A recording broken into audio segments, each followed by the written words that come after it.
Assalomu alaykum. Men ismim Yulduz. Bugun sizlar bilan Xitoy bilan biznes qilishning eng asosiy qoidalari haqida gaplashamiz. Agar siz turli xildagi mana shunday platformalardan narsa zakaz qilib biznes qilaman deb o'ylab yurgan bo'lsangiz, unda adashasiz. Nimaga ekanligini video davomida tushunib olasiz. Bu informatsiyalarni aytib o'taman, hech qaysi bir biznesi bor insonlar aytishmaydi. Lekin men sizlarga to'laqonli aytib berishga harakat qilaman, chunki o'zim ham mana shu muammolarda qiynalganman va sizni ham bugun biznes boshlashingizga birinchi qadammi qisqacha bo'lsa ham bilimlarimni berib ketaman. Tanishtirib o'tsam, o'zimni ismim Yulduzxon, Instagramda Yulduzxon sh akkauntida blog yuritaman. Oldinlari Yulduz Vizual ham bo'lgan, balki Yulduz Vizual paytda tanirsiz. Yulduz Xonim deb ham o'zgartirdim, lekin oxiri Yulduzxon sh profili bilan qoldim. Hozirgi kunda Telegramda, Instagramda va TikTokda uncha aktiv emasman. Asosan Instagram, Telegram va YouTube kanalimda aktiv blogimni rivojlantiryapman. Sizlarga ham o'rgatadigan, beradigan bilimlarim, umuman o'zimni bosib o'tgan tajribam juda ham bor. Hozirgi paytda Moda Shop deb nomlangan Nukusda magazin ochganman. Bu magazinim ochishda Xitoy bilan biznes yo'llarini juda ham ko'p o'rganganman. Shuning uchun sizlarga ko'p informatsiya bermoqchiman. Demak, birinchi qoida: agar siz umuman olganda biznes qilmoqchi bo'lsangiz, Pinduoduo, Taobao yoki shunga o'xshash platformalardan narsa zakaz qilib biznes qilaman deb o'ylamang. Nimaga ekanligini hozir tushuntiraman. 1688 bundan mustasno, chunki Xitoy bilan biznesni agarda misol uchun bozorda umuman olganda krupniy biznes bilan shug'ullanadiganlarni biladigan bo'lsangiz, ularning hech qaysisi bunday saytlar orqali zakaz qilishmaydi.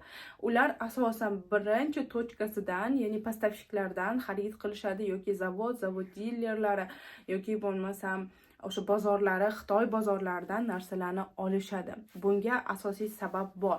Nima? Demak, birinchisi Pinduoduo, Taobao, Temu, ayniqsa bu Temuni esimdan chiqibdi. Temu saytlari bu saytlar marketplace hisoblanadi. Ya'ni marketplace degan nima? Xuddi bizdagi Uzumga o'xshagan. Misol uchun siz tasavvur qiling, Uzumdan narsa zakaz qilib, o'zingiz biznes qilmoqchisiz. Bu juda ham aqlga sig'maydigan narsa. Nimaga? Chunki Uzumni o'zida deylik, o'sha kimdir narsani Xitoydan oladi yoki kimdir O'zbekiston Optim bozoridan olib, uni ustiga pul qo'yib daromad qilish uchun tovar qo'yadi. To'g'rimi? Marketplace o'zi avtomatik o'sha kelgan marketplace'dagi xaridorlar orqali sotiladi. Xuddi shunday Pinduoduo, Taobao, Temu saytlari ishlaydi. Temu sayti arzon deyshadi yoki Pinduoduo arzon, 1688 arzon deyshadi. Men tan olaman, arzon. Haqiqatdan narxlar juda ham zo'r.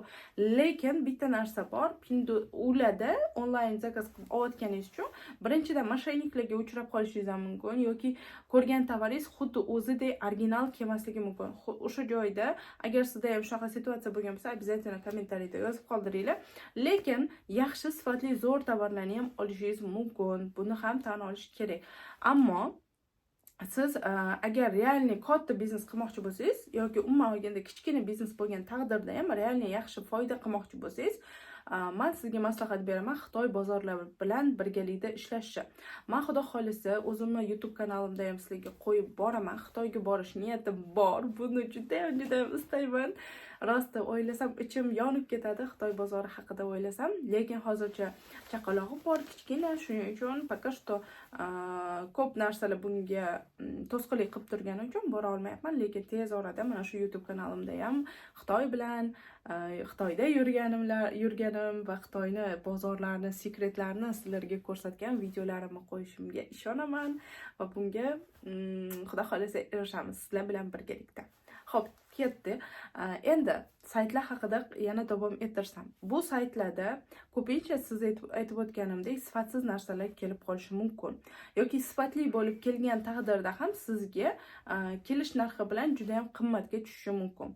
Ya'ni bizda bilasizlar, O'zbekistonda oddiy kargolar $5, $6, 7, $5dan juda ham kam, ko'pchiligi 6, 7, 8 dollardan ishlashadi. Bu summa biznes uchun juda ham qimmat. Ya'ni nima uchun deydigan bo'lsangiz, bu yerda asosan daromadingiz kargoga ketib qoladi. ya'ni siz misol uchun deylik 20 ming so'mlik narsa oldingiz, undan siz bitta dona olib qo'ymaysiz-ku, 20 ming so'mlik narsani ko'p olasiz. Kargosi 6 dollar, 7 dollar, 8 dollar bo'lgan taqdirda sizga 20 mingning ustiga yana kamida 10 ming qo'shiladi. Va natijada u tovaringiz себестоимости, ya'ni o'zini tan narxi anchagina ko'tariladi. Va siz yana ustiga qo'yadigansiz, yana tovaringiz narxi oshib ketaveradi va bozorda agar xuddi shu tovaringiz arzonroq bo'ladigan bo'lsa, уже siz uni qimmatga sota olmaysiz. Sotishga qiynalasiz. Sotishingiz mumkin. O'zi aslida har qanday tovarni sota oladigan inson bo'lsa, qimmatga ham, arzon olib qimmatga ham yoki qimmat olsa yana ham qimmatga ham sotishi mumkin. Xaridor har doim topiladi. Lekin qanchalik sizga tovar arzonroq kelsa, siz uni ustiga ko'proq qo'yib, qimmatroq sotish ehtimolingiz ko'proq bo'ladi. Va o'zi aslida sekret o'rnida aytib ketaman, O'zbekistondagi ko'pchilik krupniy biznes egalari, ayniqsa Toshkentda bitta tovari ustiga 1 qo'yishmaydi. 1,5, 2 barobar qo'yishadi. To есть foyda yana ham zo'r qolishi uchun men buni realni nimalarda bilganman, isbotlari bilan bilganman, shuning uchun aytib o'tyapman.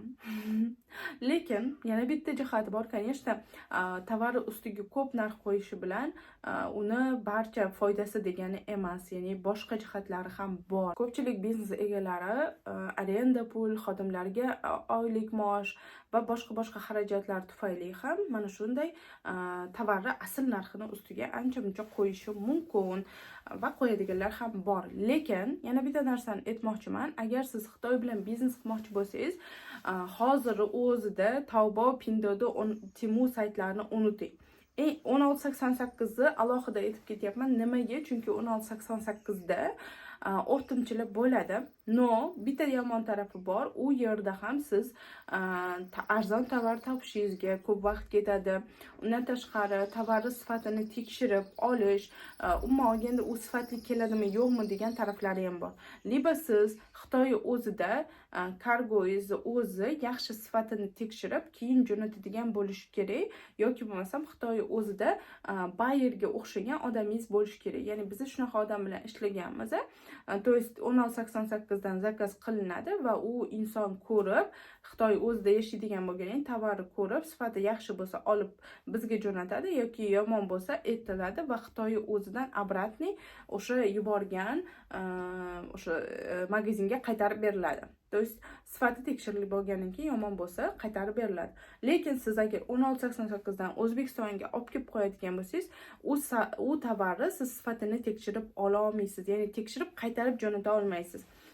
Chunki biz O'zbekistonga u 1688 da официально kelmagan. Даже официально kelgan Timuni ham официально deyishdi. Na samom деле официально emas.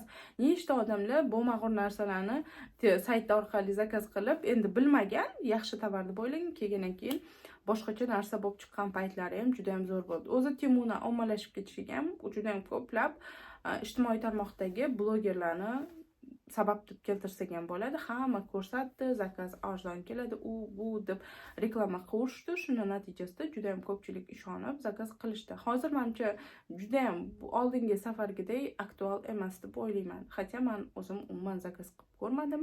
Temuga qiziqqanim ham yo'q. Beradigan blogerlarga reklama pullari ham, bonuslari ham menga umuman qiziqarli bo'lmadi. Sababi men Xitoy bozorlari bilan ishlashni yaxshi ko'raman. To'g'ri, u yerda xuddi saytga o'xshab, misol uchun izlagan tovaringizni saytda ko'rasiz. Например, saytga rasmini jo'natib, rasm orqali ham topsangiz bo'ladi. Bitta ikkita tovar oladigan bo'lsangiz, albatta platformalar zo'r, ya'ni o'sha Pinduoduo hammasi zo'r, marketplacelari yaxshi. Lekin agar siz biznes uchun, biznes o'zi bitta ikkita tovar bilan biznes qilinmaydi. Kamida bir 3 ta, 4 ta, 5 ta xildagi tovar oldirish, bitta tovarni 5 ta variantini oldirib sotishingiz kerak. Chunki sizni asosiy daromadingiz kelgan tovarni ustiga qo'yiladigan foydadan bo'lgandan keyin siz bitta tovarni olib ustiga foyda ko'rib, bir boyib biznesmen bo'lib keta olmaysizda. Shuni ham inobatga olish kerak. Misol uchun siz mayli 10 ta tovar zakaz qiling, 10 ta tovaringiz har bittasi 50 mingdan sizga себестоимость tan narxi kelsin.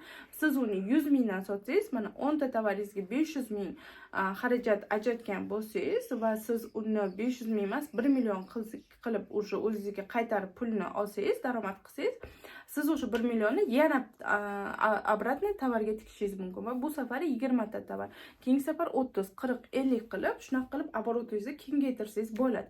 Lekin sizni qo'lingizda kamida bir $1000, $2000 pulingiz bor, xarajatingiz bor, mayli 5 million bor deylik, o'sha 5 millionga tovar oldirib ham boshlab ketsangiz bo'ladi biznesni. Men bunaqa paytlarda kichkina trendovoy qanaqadir kichkinaroq summadagi lekin ko'proq количествоda keladigan narsalarni ham biznes qilishingizni tavsiya qilgan bo'lardim. Xudo xolisa YouTube kanalimda alohida biznes razborlarini ham qo'yib ko'rsatib boraman. Sizlarga ham bu narsa ko'proq ideya beradi, ko'proq o'zingizga bir motivatsiya olasiz degan umiddaman. Endi bozorlarga keladigan bo'lsak, Xitoyda o'zi aslida eng katta bozorlari bor, imенно har xil mahsulotlar sotib olish bo'yicha. Bugun sizlar bilan birinchi bozori, men o'zim yaxshi ko'radigan Guanzhou haqida gaplashamiz. Guanzhou. Men o'zim borib ko'rmaganman, Guanzhouga juda ham borishni istayman. U yerda qanday kiyim narsalarni olish mumkin? Eng birinchisi Guanzhouda zo'r tovar bu kiyim. Ayollar va umuman olganda bolalar, erkak kishilar kiyimlari, ya'ni kiyim bo'yicha Guanzhou nomer 1 hisoblanadi. Ko'pchilik Pekin deydi, no Pekin emas. Imенно Guanzhouda hozirgi paytda ham narx tarafdan ham umuman olganda vыбор tarafdan ham eng katta bozorlar Guanzhouda hisoblanadi. Guanzhouning o'zining bozorlari bor, misol uchun Shaha deyshadi, Shazanhen deyshadi, yana Baymal, что ли, endi borib ko'rmaganman, shunaqa bozorlari bor. Biz asosan Shaha, Shazanhen shu bozorlarni yaxshi ko'ramiz. Aytishim kerak, narx jihatdan rostdan zo'r. Bozorlarni o'zidan ham siz zo'r magazinlardan yaxshi narxda tovarlar topa olasiz. O'zbekistonga kelish narxi bilan ham sizga anchagina daromad keladigan summada bo'ladi. Misol uchun, meni ustimdagi rubashka, bitta zo'r misol bilan aytaman, shu rubashkani o'zidan bilganman, bitta narsani o'zimni etib ketadigan fishkam. Buni hali hech kimga aytmaganman. Demak, bu rubashka bizaga kelish narxi bilan где-то 70-75 mingga tushgan. Men imенно shu rubashkani Bishkekni anaqasida Dordoy bozorini gruppalarida ham bizani sumda chaqqanda 120-130 mingdan optim sotayotganini ko'rdim. Toshkentning o'zida ham 120 mingga optim sotayotganini ko'rdim. Ya'ni optim degani bilasizlar, bitta olib qo'ymaysizlar, 5 ta, 6 ta, 10 ta dona olish kerak. Xuddi shunaqa narxda sotayotganini ko'rdim. Bizda bo'lsa Xitoy bozoridan uni 60-70 minglar atrofida oldik. Hozir endi aniq summasini sizlarga aniq ayta olmayman, esimda yo'q, ancha bo'lib ketdi. O'sha paytda o'zim bildim, что Bishkek ham O'zbekiston optim bozori degan joyingiz ham ustiga birga bir qo'yilar ekan. Chunki ular 5 ta dona, 10 ta dona olib qo'ymaydi. Ular kamida 100 ta olishadi bitta rangni o'zida. Demak, ularga men o'yladim, что biz misol uchun endi kamroq количестводamiz, biz demak ularga kamida 50-60 mingdan tushyapti. Ular ham mana shu mahsulotni ustiga birga bir qo'yib sotishyapti. Zo'r. Bu zo'r. Nimaga? Chunki ular ham foyda ko'rish kerak, bu to'g'ri. Lekin agar siz o'sha 130 mingga olib, siz ustiga foyda qo'yib sotmoqchi bo'lsangiz, bozor u birga bir qo'yishingizni ko'tarmaydi. Ya'ni ko'targan taqdirda ham siz klient topishingiz qiyinroq bo'lishi mumkin, lekin topsa bo'ladi. 200-250 atrofida sotganingizda ham yomon emas. Agar Xitoy bozoridan primoy oldirib uni ustiga birga bir qo'yganingizda siz anchagina yutasiz. Birinchidan narxingiz arzon bo'ladi, ikkinchidan sizda klientlar ko'proq bo'ladi. Tezroq sotish ehtimolingiz bo'ladi, tezroq оборот qilasiz. Mana sizga biznesning kichkinagina fishkasi. Bu narsani o'zi aslida aytish ko'pchilik aytmaydi. Men sizlarga prosta biznes qilmoqchi bo'lganlar bilaman, juda ham ko'p, biznes qilishni istaydiganlar juda ham ko'p. Hali bu bo'yicha men sizlarga birin-ketin har bitta mahsulotlar bilan ham qanday biznes qilish mumkin, qanaqa qilib sotsa bo'ladi, nima qilsa bo'ladi, shular haqida ham foydali ma'lumotlar beraman. Bugungi shu, agar siz ham haligacha marketplacelardan, Pinduodu'dan, Taobao'dan narsa zakaz qilib, boyib ketaman, biznes qilib ketaman deb o'ylab yurgan bo'lsangiz, unda albatta shu video videodagi fikringiz o'zgaradi degan umiddaman mani so'zlarimdan keyin. Agar sizlar ham Xitoy bozori bilan umuman ishlashni, Xitoydan narsa zakaz qilib biznes qilishni bilishni istasangiz, xudo xolisa meni yana ham kuzatib boring. Instagram, Telegram sahifalarimga ham obuna bo'ling. Balki Xitoyga borsak, birgalikda sizlar bilan biznesni o'zimiz birga boshlaymiz. Meni niyatim faqatgina o'zim rivojlanibgina qo'ymay, shu O'zbekistondagi barcha ayol qizlar, uyda o'tirgan opa-singillarimiz ish bilan band bo'lib, o'zlari biznes qilib, zo'r daromadlar qilishini tarafdoriman. Chunki bizning xalqimiz mehnatkash, ishni sevadi, mehnat qilishni sevadi va ular ham xuddi boshqa davlatlardagi insonlar kabi ko'proq pul topib, o'zlarini orzu niyatlariga erishishga loyiq deb hisoblayman. Bu yo'lda esa meni ham kichkinagina hissam bo'lishiga juda ham ishonaman va sizlar uchun eng foydali videolar qilishda davom etaman. Hammaga rahmat. Video uchun fikringizni kommentariyda kutib qolaman.